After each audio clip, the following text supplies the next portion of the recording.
Hey there, it's Betsy Jordyn, and I am so excited to interview our latest Consultants Institute grad, Dave Saliaris, who has his own consulting group that he is launching officially. So welcome. I'm so glad to have you here, and I'm so glad you're willing to take the time to talk to us. Well, hi, Betsy. I really appreciate the time you're giving me to talk with you. I'm really excited about doing it.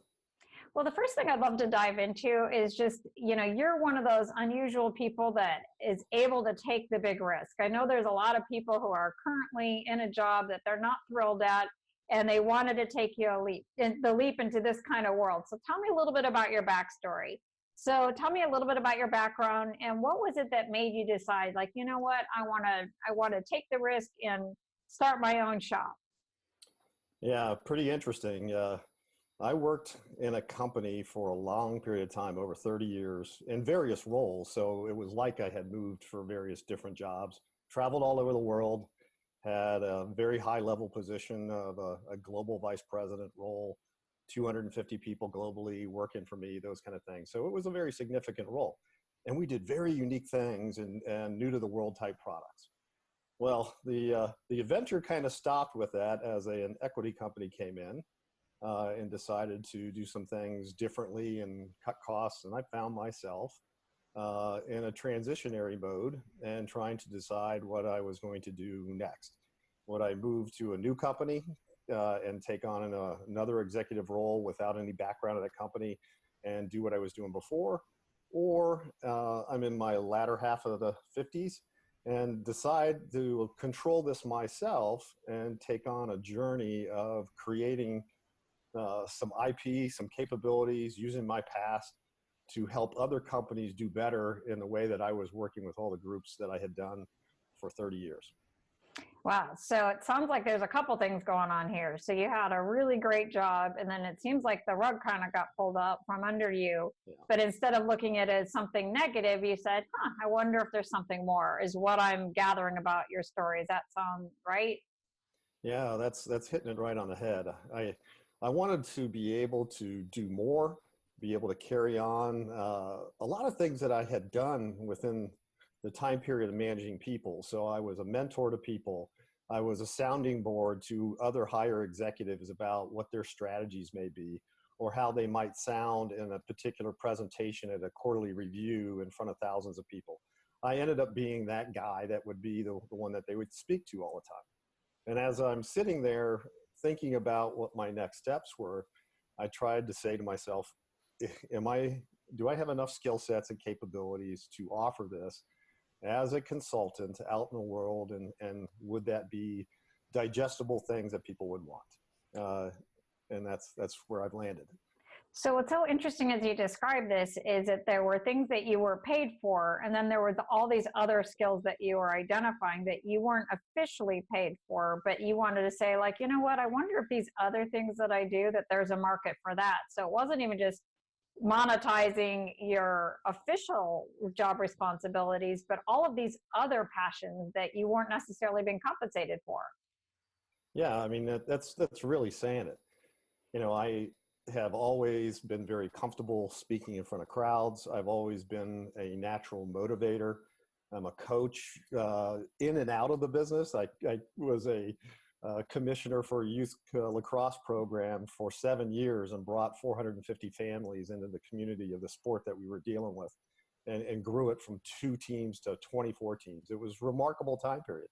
And it was a motivational thing that helped do that. It was bringing people together in ways that gave them bites and ownership of things to make them transcend what they did in one way to propel them to be fulfilled in other ways. So I thought I could use that skill in and out of a corporate life and perhaps package it together and sell it out as a consultant. Wow. So what's so awesome about what you're saying is that you didn't want to replicate your previous role, you wanted to recreate it. And the only way to recreate it was doing your own thing. But let's be honest, for a lot of people, myself included, when I was making the leap, that going from a full-time job where you have a steady paycheck into the unknown world, that's a big transition. What got you over that hump? Like, what gave you the confidence to say, you know what, I want to go in this direction and I'm done with working for somebody else? Well, that is probably one of the most significant barriers for people to make a transition into doing something like this.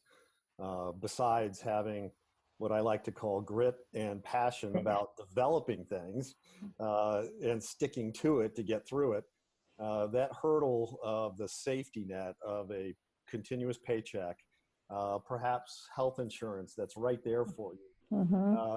Those things are difficult to step your toe into uncharted waters and say, I'm going to navigate this.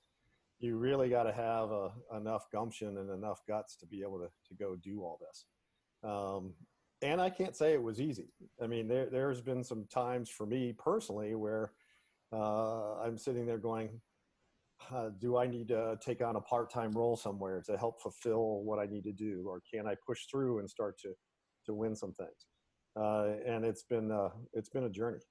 But your mentoring experience was perfect and easy, right? Absolutely. I want to ask you about that in a minute, but I really want to dial into what you're saying here, though, because what you're saying is so important is that there's a moment that you say, I'm going to go in this direction. Because that's one of the big things I notice between highly successful consultants and the rest is that they've got that commitment. You call it grit passion. I just say that commitment is say, I'm going all in. What was the defining moment that made you feel like, you know what, I want to go all in on this direction?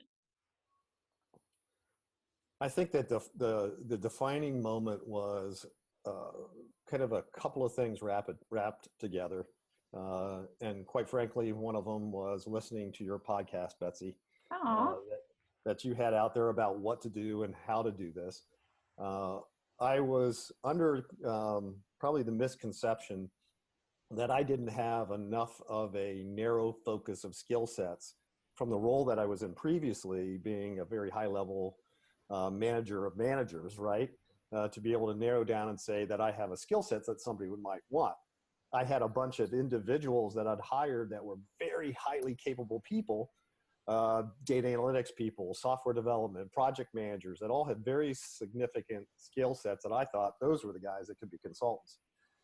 But after listening to you and your podcast and understanding that I do have value in different ways than they would, that's the thing that set me on the course. It was that one. And then the continuous underlying initial anger about what happened at the company, transcending into pure motivation that kept driving me to say, I'm not going to let anybody else do this to me again. I'm going to control my own path. I'm going to make it so to be what I want. And then, frankly, I want to be able to give back to a lot of various things in ways that I've never been able to do before. And I think this is going to be a mission to let me do it. So I love everything that you're saying. And I think the number one thing that I heard that is when that situation happened to you, you decided instead of being in that survival mode is like, hey, let me take a pause to say, maybe this is an opportunity. The second thing that you did is you took a look at your skill sets and said, hey, maybe there's parts of me that I haven't been able to bring into my work. I wonder if there is a way that it is. You allowed your perception, because one of the biggest challenge for people from executive roles is that you are so used to having everybody else do everything and then starting a consulting business, like, okay, all of a sudden I have to do work again and not direct it. You decided to embrace that opportunity and really dig in.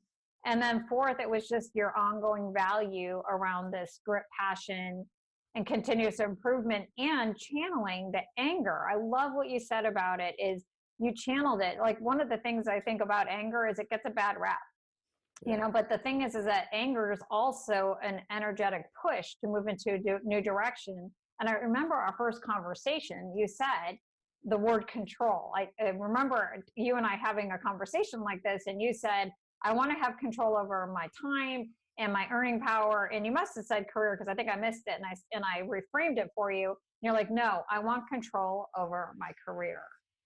And I think that that's what's carried you, because now as we've been working together for the past several months, what have you learned about who your ideal client is? And how did you get to the point of really dialing in? Because at first you were wondering what you did, and it took a while. What have been the big lessons about what you're meant to do? And what is this new business that you are launching right now all about? Right. So along the journey of us working together, we discovered what the real sweet spot of what I can provide out in the world would be. And there's some unique things I believe that I can give to people because of a broad base of what I had as a global manager. So 3 different legs of a business type of knowledge, from product development to high level sales to post-sale services that are at a high level managing all of those things. Most people don't have 2 of those, and I had 3 of them. So I could repackage that together to deliver to manufacturer companies that are anywhere from 10 to $100 million. A lot of those companies, even up to that $100 million mark, still tend to have entrepreneurial type capabilities or around the business. And they're working to transcend into a new style business where they want to be full-fledged. They probably hit on a product that's been able to get out there and sell, but they're trying to get that next product going. And what they're finding is they're getting stuck. And they're having a hard time connecting the customer needs through the transition of writing real requirements, moving through product development, building sales techniques around these products, to then, as they get out in the field, having a whole product service sector that wraps it together to keep the customer coming back. And so that transition from entrepreneurial to full business needs processes and capabilities that allow the different silos of those businesses to interwork together in a highly innovative, energetic, fulfilled way. And I can deliver that to show people how to do that. Wow. I mean, the passion is just oozing out of you. One of the things that was fun for me in getting to know you is this passion for taking entrepreneurial product companies and giving them the systems and processes to stabilize and scale their growth is not even new right now. And it's not even new to your career. It taps back to a long time ago when you were a kid. Do you want to share a little bit about your family and how this fuels this bigger passion? Yeah, I grew up in a household that had a family business attached to it. It was the essential core of the family. Literally, my father started his business in the basement of our house.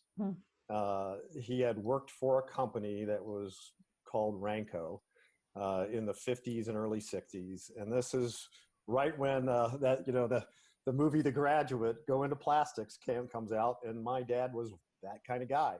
So Ranco had asked my father to start into a business of making plastic components.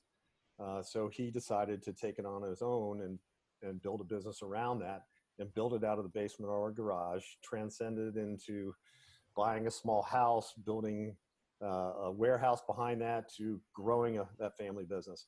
And I tell you, there was a lot of lessons learned as a youth about how to deal with being in an entrepreneurial type of organization.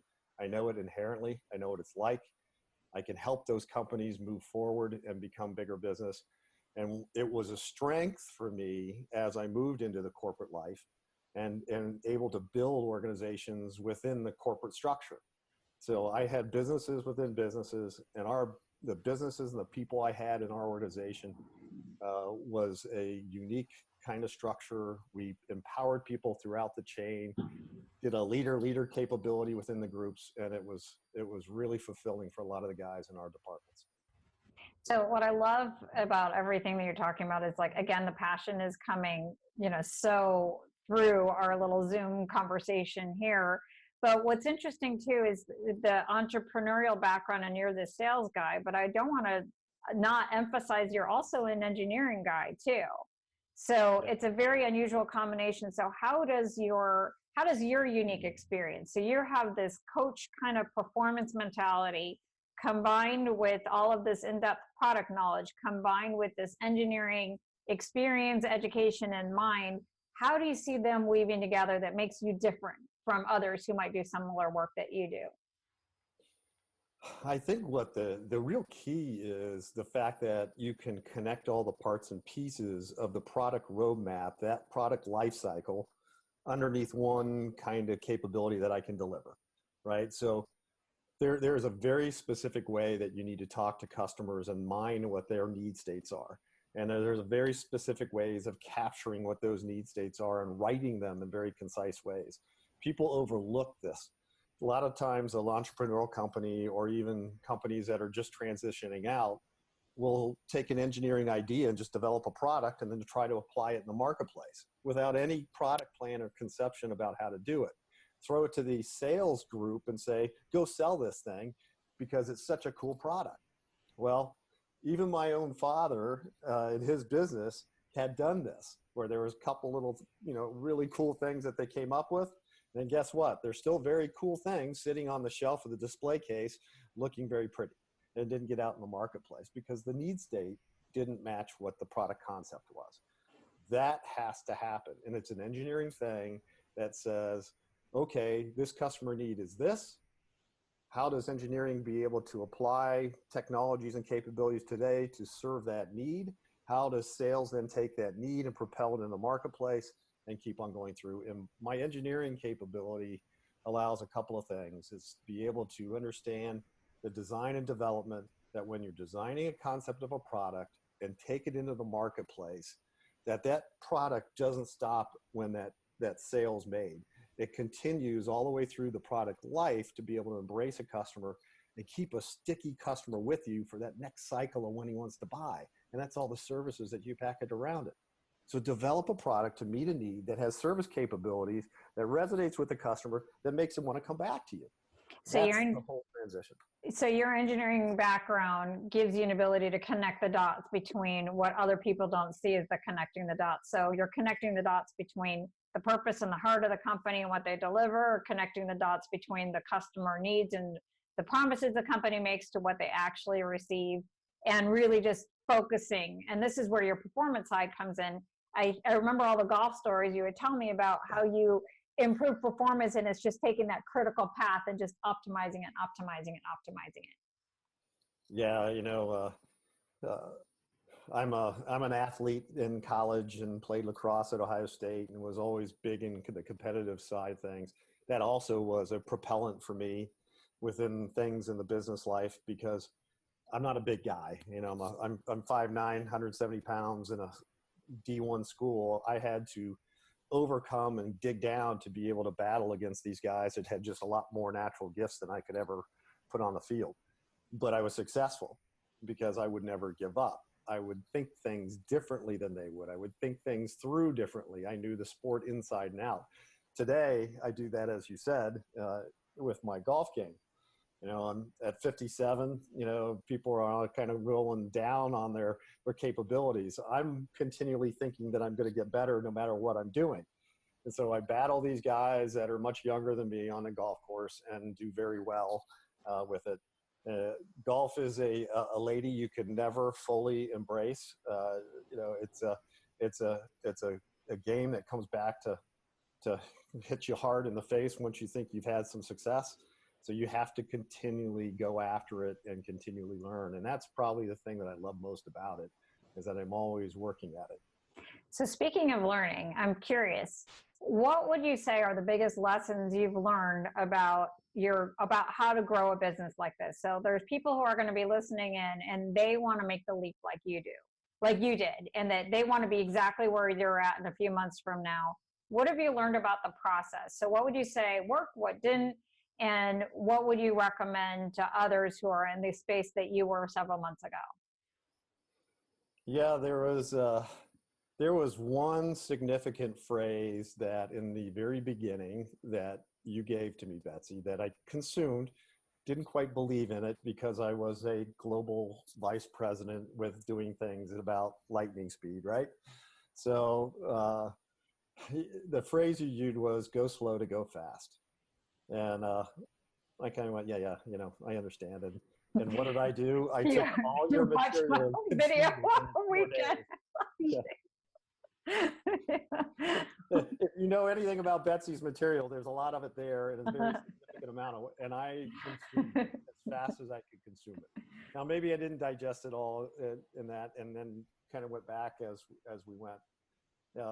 And then a couple things kind of happened along the way. Some human things happened in my life that made me slow down, and I had to set things aside and work on those things. And it was interesting along that path of working on those things where other discoveries came out of those things, about yourself, about capabilities. I believe a lot in about the word why, and why you do things and how and you do things and what would be a company why, those things and what drives you. And that period of time allowed me to discover what those were for me, and the passion and grit and understanding that these are things that propel me, came out and became a part of what my brand would be, and going out there. I think the other thing that really helped was the consortium of people that were involved in this whole process of becoming a consultant. So the group effect of people, and very, very good people that are helping each other out, and the writing process was big. That was also a significant change for me, as I don't remember when the last time frame was of somebody that was being as highly critical of my work as some of the people that were my peers. Oh, And it was good because it was constructive out of nothing yeah. but love. Come on. It was it's certainly a transition to be keep yourself very humble about what you did, but at the end of it, things really started to refine itself, and things became a lot more crystal clear and was consumable to the people that were looking at it outside of this. And I can't tell you how invaluable that was. It was just terrific. So what I heard you say as it relates to the big lessons learned, because I think that some of these are related to you, but I think your future clients will probably have the same kind of experiences. So I heard number one is to accept the mantra of going slow to going fast, because it's only in going slow that you can connect the dots. So for you, rushing to the finish line wasn't going to work out for you. And when you weren't 100% convinced, the universe made sure that you were convinced anyway. Right. So, as it relates to yours and how it would relate to somebody new that's starting out, is there's a process. And the only way that the process works is to do the process in the order and go slow and go fast. Same thing for your clients. The second thing is that everything is a learning opportunity, even when life throws a wrench at you, that it gave you that opportunity. And I really like what you said about the why. That the whole idea is that, Simon Sinek says, people don't buy what you do, they buy why you do it. And I think that you really did dial into your why, and your clients probably in that same boat, wondering about, product, because, once you get a product idea, you don't always think about your why, but at some point, if you're a company that's got to scale, you got to figure that out. The other thing that I thought you said was really interesting too, is working with other people. And I think that that's because, in a lot of ways, like, when you have this closed system, everybody just kind of thinks and all the group think. And sometimes you do need that outside catalyst, whether it's in the form of me as your mentor or the community, and really wrestling through stuff where it's like, okay, I want to do it till I get right. And then finally, what I heard you say that I think is just brilliant, if I were going to just summarize the whole thing, is the big result of your transformation is clarity equals power. That when you got clear, now you have the power. You have the power on a website that is clear in what you do. Once you know exactly who you want to serve, you could attract them. And I imagine your clients are in a similar boat, where they're trying to figure out, well, how do I make a product that's going to sell? It's like, well, you got to figure out who you want to sell it to first and what they want, right? Exactly. So it's like you were applying that to your own self. So that brings up another interesting point too, is we could do this for other people, but we can't do it for ourselves. So what was it about the need to have somebody outside of you guide you through what you already do with other people to do for yourself? Like, why is it just not enough just to do it all on your own? Well, there's a couple things there.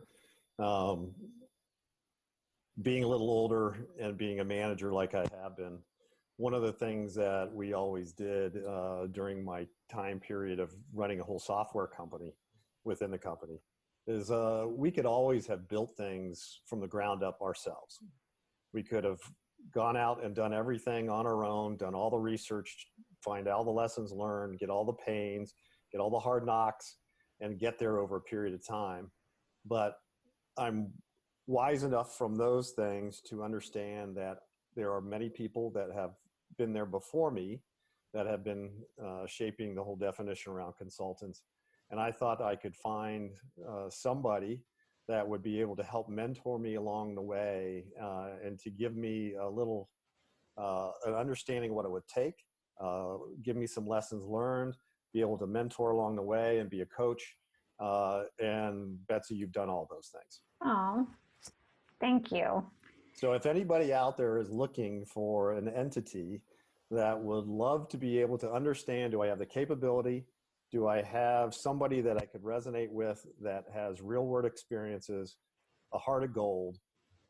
Betsy at the Consultants Institute is the place to go.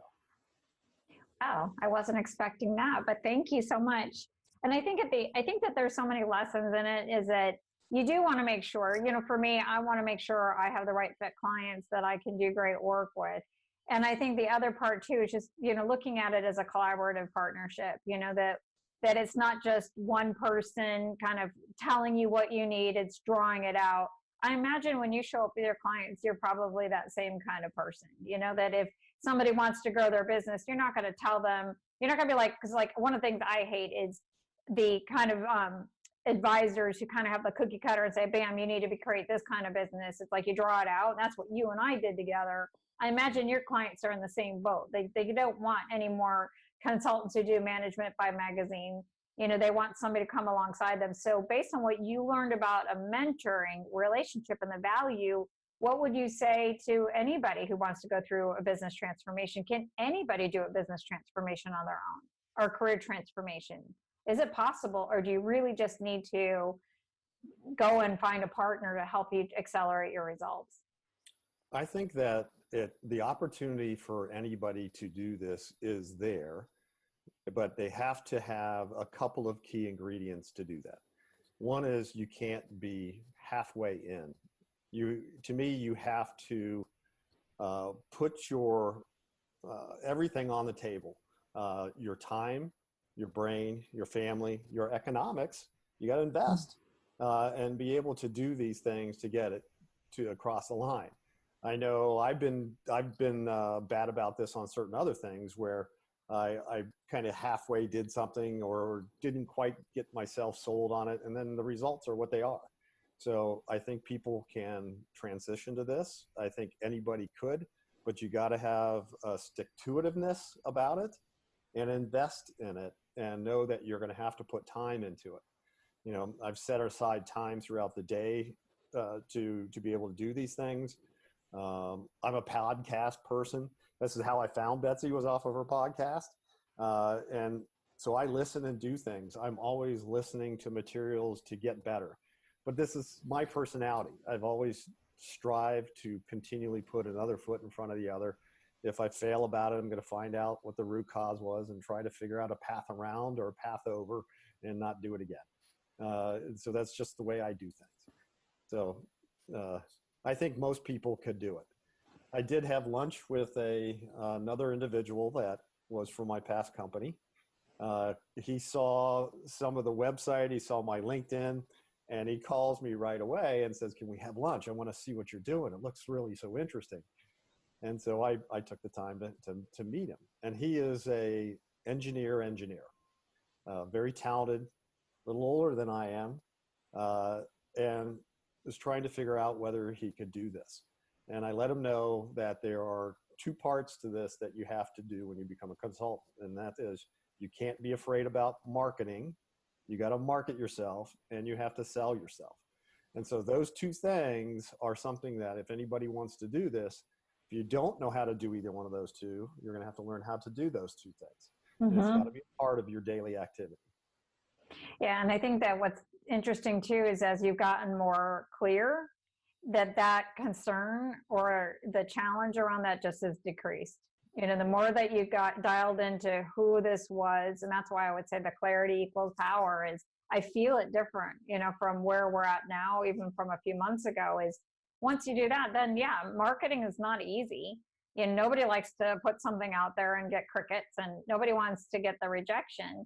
But if you get really, really focused on the person that you want to serve, I imagine if there's a product driven company that is trying to scale up to the next level, maybe even break into a new market or break into number one in their industry, and they can't do it because the product that they have just isn't sufficient to get them to this level, I know you'd be all over finding them. Not because you're marketing yourself, you're serving them because this is the authentic passion connecting way back into your past, which is why this is such an important part of the process and why it's so hard to go do this on your own without digging in and seeing all of this. I can't imagine that you would not be super excited about serving them.